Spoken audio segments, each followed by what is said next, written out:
पुत्रदा पवित्रा एकादशी व्रत कथा।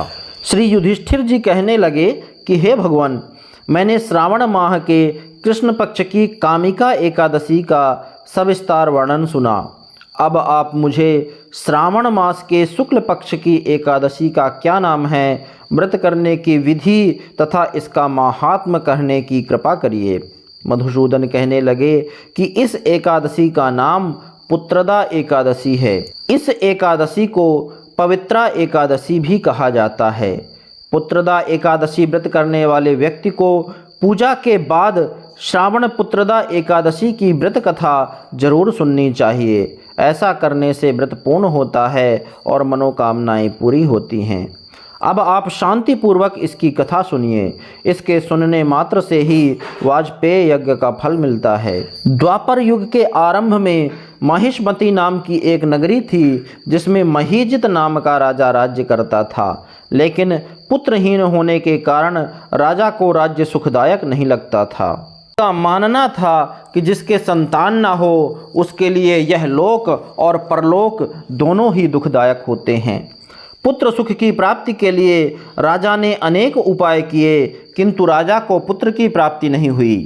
वृद्धावस्था आती देखकर राजा ने प्रजा के प्रतिनिधियों को बुलाया और कहा, हे प्रजाजनों, मेरे खजाने में अन्याय से उपार्जन किया हुआ धन नहीं है, न मैंने कभी देवताओं तथा ब्राह्मणों का धन छीना है। किसी दूसरे की धरोहर भी मैंने नहीं ली। प्रजा को पुत्र के समान पालता रहा। मैं अपराधियों को पुत्र तथा बांधवों की तरह दंड देता रहा। कभी किसी से घृणा नहीं की, सबको समान माना है। सज्जनों की सदा पूजा करता हूँ। इस प्रकार धर्मयुक्त राज्य करते हुए भी मेरे पुत्र नहीं हैं, सो मैं अत्यंत दुख पा रहा हूँ। इसका क्या कारण है? राजा महीजित की इस बात को विचारने के लिए मंत्री तथा प्रजा के प्रतिनिधि वन को गए। वहाँ बड़े बड़े ऋषि मुनियों के दर्शन किए। राजा की उत्तम कामना की पूर्ति के लिए किसी श्रेष्ठ तपस्वी मुनि को देखते फिरते रहे। एक आश्रम में उन्होंने एक अत्यंत वयोवृद्ध धर्म के ज्ञाता, बड़े तपस्वी, परमात्मा में मन लगाए हुए, निराहार, जितेंद्रिय, जितात्मा, जितक्रोध, सनातन धर्म के गूढ़ तत्वों को जानने वाले, समस्त शास्त्रों के ज्ञाता महात्मा लोमस मुनि को देखा, जिनका कल्प के व्यतीत होने पर एक रोम गिरता था। सबने जाकर ऋषि को प्रणाम किया। उन लोगों को देखकर मुनि ने पूछा कि आप लोग किस कारण से आए हैं? निसंदेह मैं आप लोगों का हित करूँगा। मेरा जन्म केवल दूसरों के उपकार के लिए ही हुआ है, इसमें संदेह मत करो। लोमस ऋषि के ऐसे वचन सुनकर सब लोग बोले, हे महर्षि, आप हमारी बात जानने में ब्रह्मा से भी अधिक समर्थ हैं, अतः आप हमारे इस संदेह को दूर कीजिए।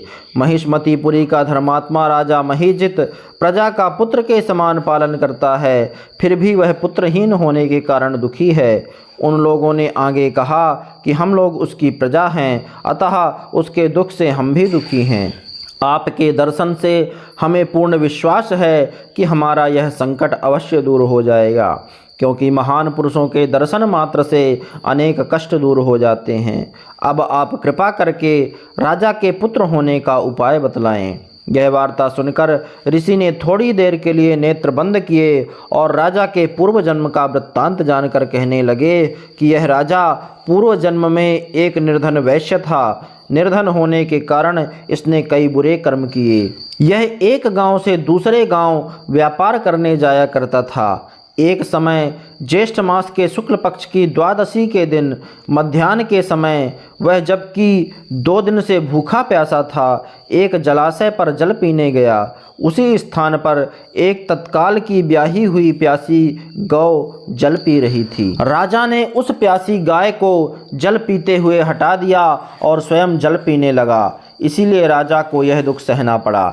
एकादशी के दिन भूखा रहने से वह राजा हुआ और प्यासी गौ को जल पीते हुए हटाने के कारण पुत्र वियोग का दुख सहना पड़ रहा है। ऐसा सुनकर सब लोग कहने लगे कि हे ऋषि, शास्त्रों में पापों का प्रायश्चित भी लिखा है, अतः जिस प्रकार राजा का यह पाप नष्ट हो जाए, आप ऐसा उपाय बताइए। लोमस मुनि कहने लगे कि श्रावण शुक्ल पक्ष की एकादशी को, जिसे पुत्रदा एकादशी भी कहते हैं, तुम सब लोग व्रत करो और रात रात्रि को जागरण करो तो इससे राजा का यह पूर्व जन्म का पाप अवश्य नष्ट हो जाएगा, साथ ही राजा को पुत्र की अवश्य प्राप्ति होगी। लोमस ऋषि के ऐसे वचन सुनकर मंत्रियों सहित सारी प्रजा नगर को वापस लौट आई और जब श्रावण शुक्ल एकादशी आई तो ऋषि की आज्ञा अनुसार सबने पुत्रदा एकादशी का व्रत और जागरण किया।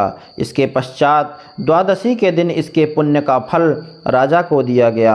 उस पुण्य के प्रभाव से रानी ने गर्भ धारण किया और प्रसव काल समाप्त होने पर उसके एक बड़ा तेजस्वी पुत्र उत्पन्न हुआ। इसलिए हे राजन, इस श्रावण शुक्ल एकादशी का नाम पुत्रदा पड़ा। अतः संतान सुख की इच्छा हासिल करने वाले इस व्रत को अवश्य करें। इसके महात्म्य को सुनने से मनुष्य सब पापों से मुक्त हो जाता है और इस लोक में संतान सुख भोग कर परलोक में स्वर्ग को प्राप्त होता है। बोलिए श्री हरि विष्णु भगवान की जय, श्री राधा वल्लभ लाल की जय।